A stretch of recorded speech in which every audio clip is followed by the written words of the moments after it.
इस मंत्र से प्रभु ने यह सिद्ध करना चाहा है कि अहिंसा, सत्य, अस्तेय, ब्रह्मचर्य, अपरिग्रह, शौच, संतोष, तप, स्वाध्याय, ईश्वर प्रणिधान, शम, दम, उपरति, तितिक्षा, श्रद्धा, समाधान तथा नवधा भक्ति के 9 अंग ब्रह्म के ही रूप हैं, जिनकी सिद्धि देर से होने के कारण से लोग इनकी उपासना नहीं कर पाते हैं।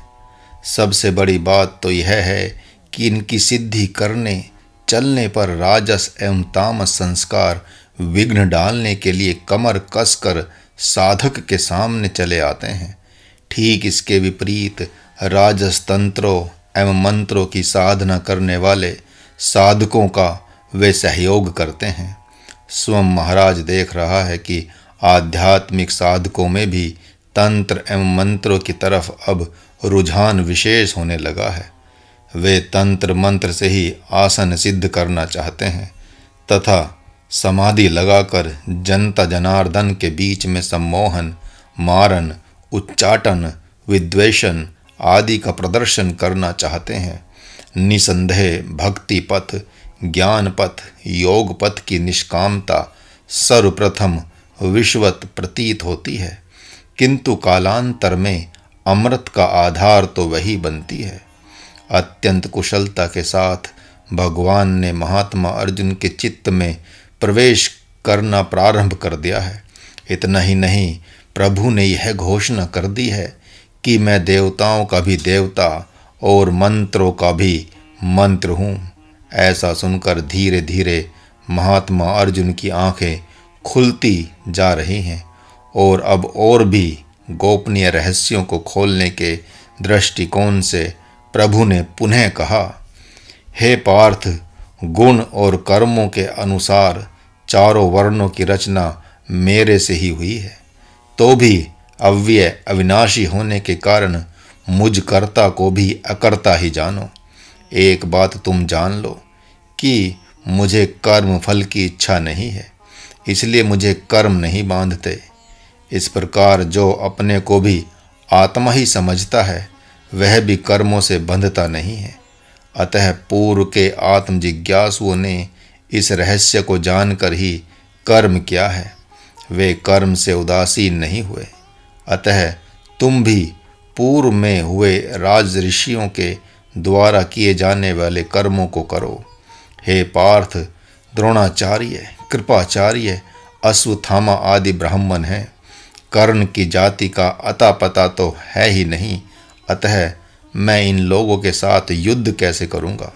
ऐसा सोचकर शोक संताप न करो, क्योंकि सप्त ऋषियों के माध्यम से ब्राह्मण, क्षत्रिय, वैश्य एवं शूद्र इन 4 वर्णों की स्थापना मैंने गुण और कर्म के द्वारा की है।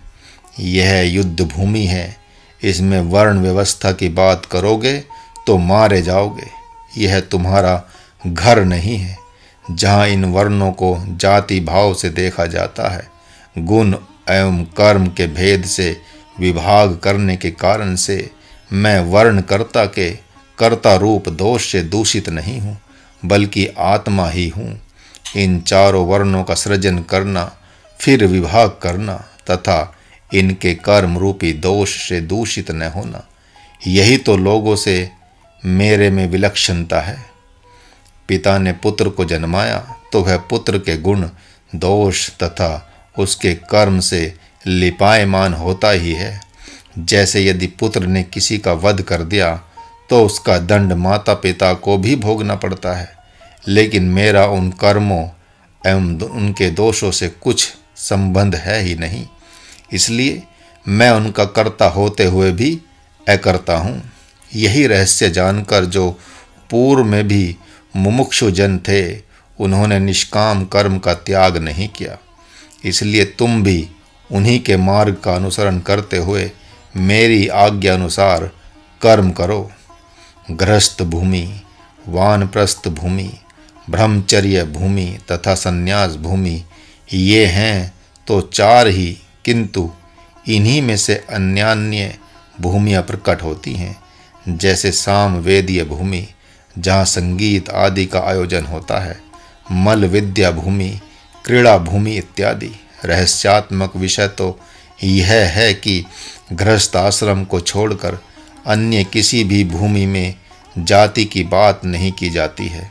इस न्याय से भक्त भूमि में, ब्रह्मचर्य भूमि में, संन्यास भूमि में कोई जाति नहीं होती।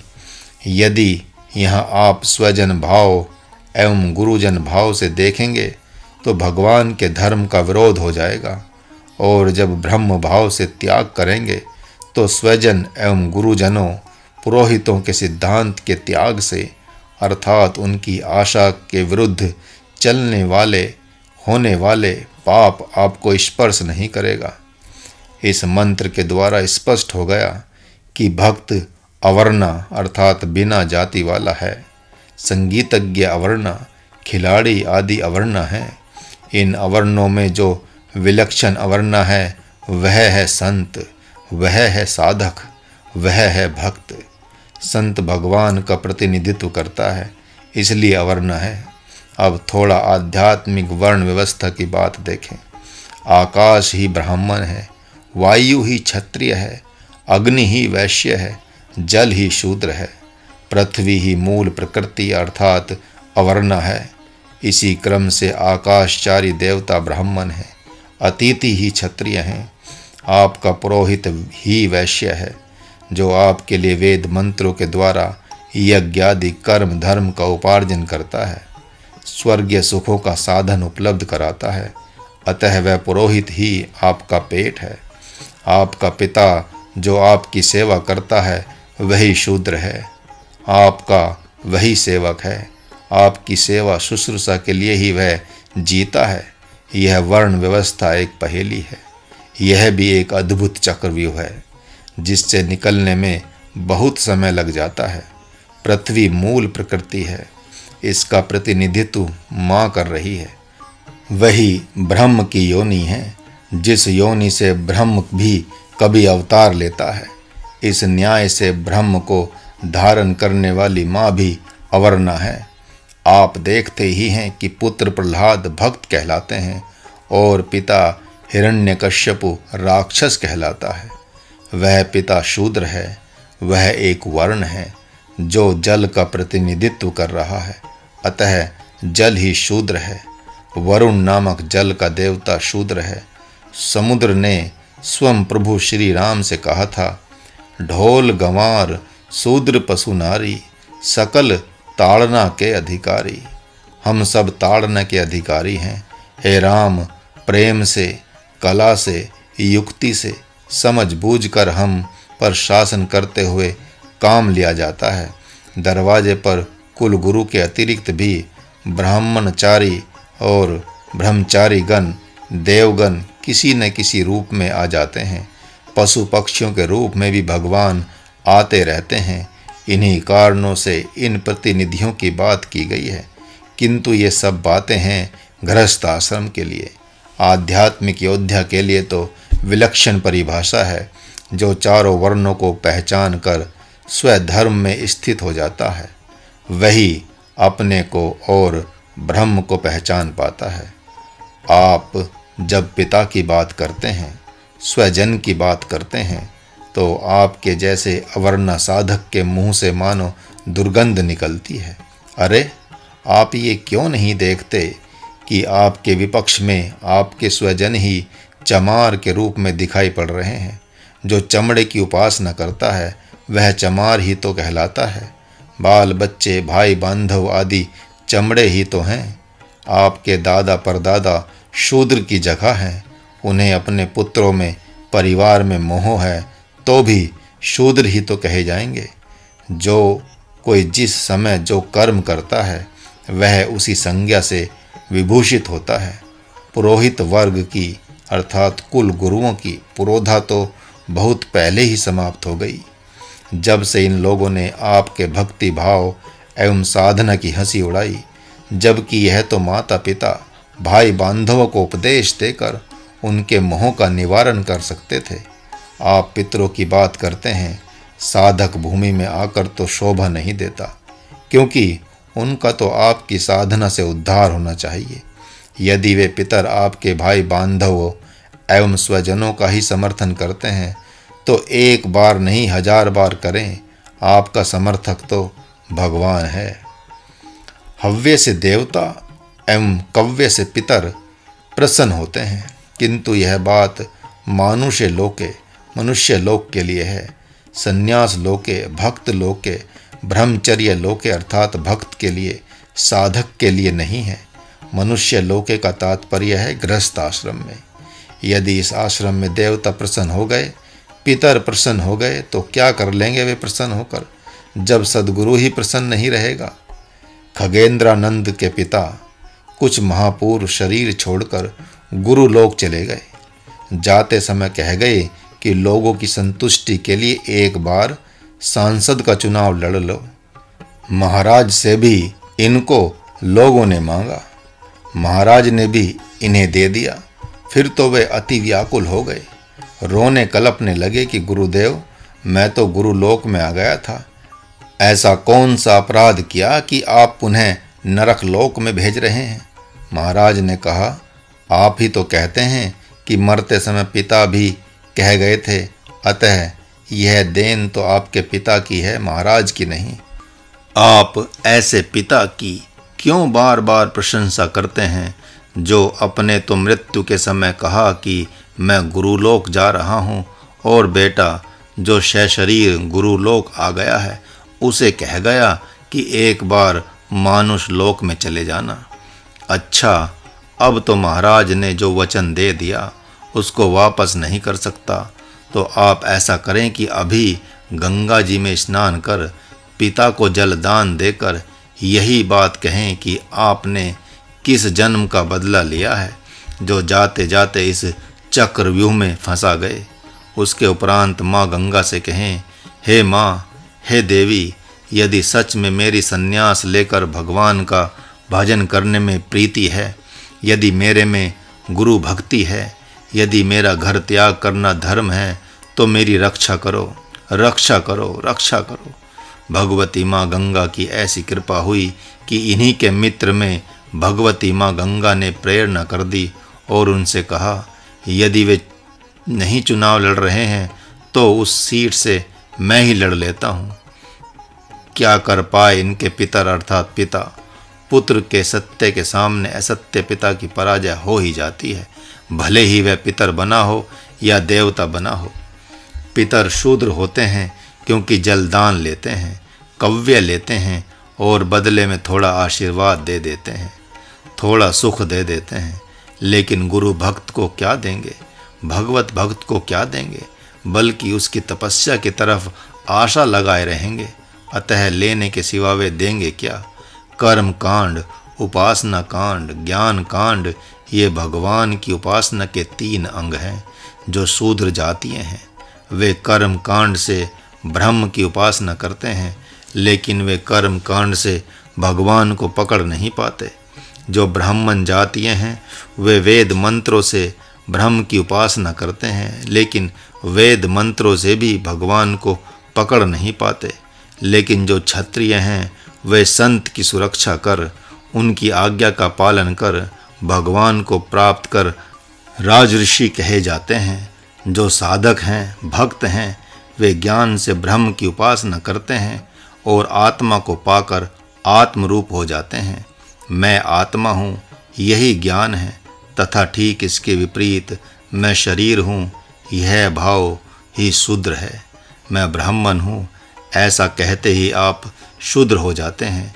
मैं क्षत्रिय हूँ, वैश्य हूँ, यह कहते ही आप शूद्र हो जाते हैं, तथा आप अपने को मैं आत्मा हूँ कहते ही आप आत्मा कहे जाते हैं। भगवान ब्राह्मण को, क्षत्रिय को, वैश्य को एवं शूद्र को नहीं मिलता, बल्कि जब जिसने कहा मैं आत्मा हूँ या मैं भगवान का हूँ, तब भगवान प्राप्त हो गया। उपनिषद भी कहता है आत्मा ही को आत्मा प्राप्त करता है। यह सब आध्यात्मिक परिभाषा है। 4 प्रकार के वर्ण हैं जिन्हें ब्राह्मण, क्षत्रिय, वैश्य और शूद्र कहा जाता है। ग्रीवा के ऊपर का भाग मस्तिष्क, जिससे आप पुत्र को ज्ञान देते हैं वह ब्राह्मण है। भुजाओं से बाल बच्चों की, भक्त संतों आदि की सुरक्षा करते हैं, इसलिए भुजाएं ही क्षत्रिय हैं। यह पेट ही वैश्य है जो अन्न का भंडार कर आवश्यकता अनुसार पाँव से सिर तक पहुँचाता रहता है, और पाँव ही शूद्र हैं जो अपने सहित इन तीनों की सेवा करता है। यही इन तीनों का मानो स्तंभ है। व्यावहारिक जीवन में आप इससे घृणा करते हैं। यदि आपकी यज्ञशाला की पहरेदारी यह नहीं करेगा तो क्या कुत्ता करेगा? संत और भगवान किसी भी युग में गुण और कर्म के आधार पर ही प्रयाण काल का निर्णय लेते हैं। जाति की वर्ण संकरता को लोग विशेष महत्व देते हैं, जबकि गुण की वर्ण संकरता और कर्म की वर्ण संकरता न हो। इसी के लिए भगवान ने सत्य युग के तृतीय चरण में वर्ण व्यवस्था ऋषियों के माध्यम से स्थापित की। वर्ण व्यवस्था का विकृत रूप है जाति व्यवस्था, जबकि वर्ण व्यवस्था कर्म कांडीय साधना के क्षेत्र तक ही सीमित रही। वैदिक यज्ञ आदि तथा विवाह आदि व्यवहार में ही वर्ण व्यवस्था व्याप्त थी, किंतु आज उसमें बहुत विकृति आ गई है। बहुधा लोग यह कहते पाए जाते हैं कि वर्ण विभाजन वेद पुराण शास्त्र आदि तथा ब्राह्मणों का अलाप प्रलाप मात्र है। इन मंत्रों में इसी बात का तो भगवान के द्वारा खंडन हुआ है। भगवान तो सर्वप्रथम गुण एवं कर्म से आध्यात्मिक साधकों को व्यवस्था देते हैं, किंतु गृहस्थ आश्रम में वर्ण गुण और कर्म तीनों पर ध्यान देते हैं।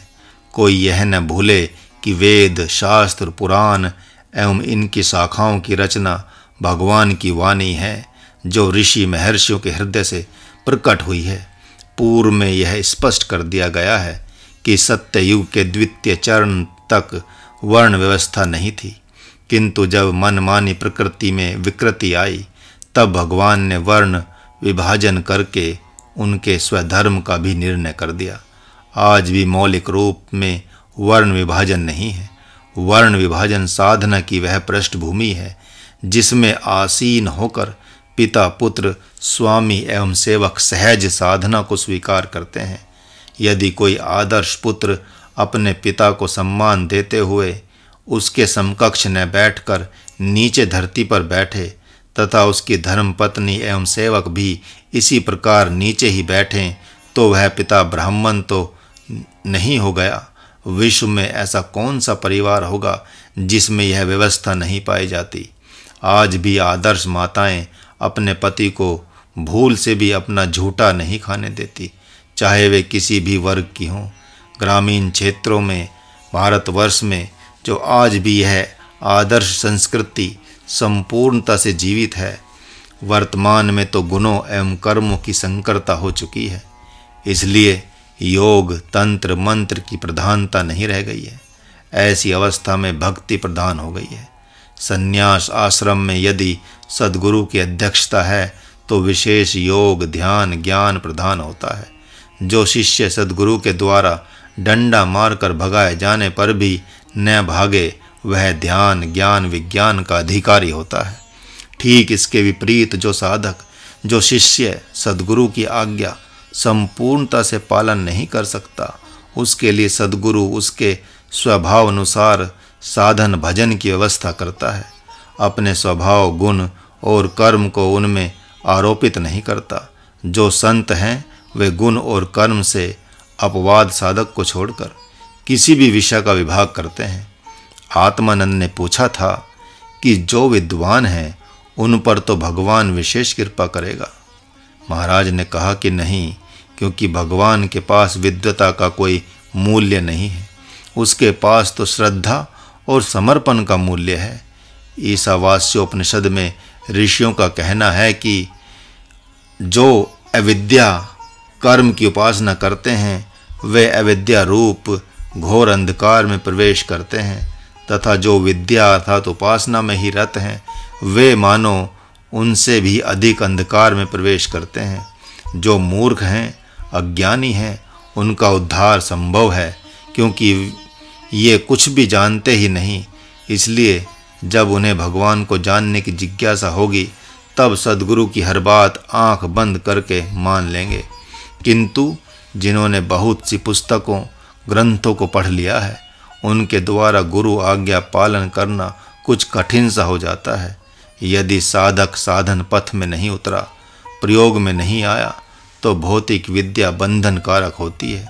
उसको जानने का अहंकार हो जाता है।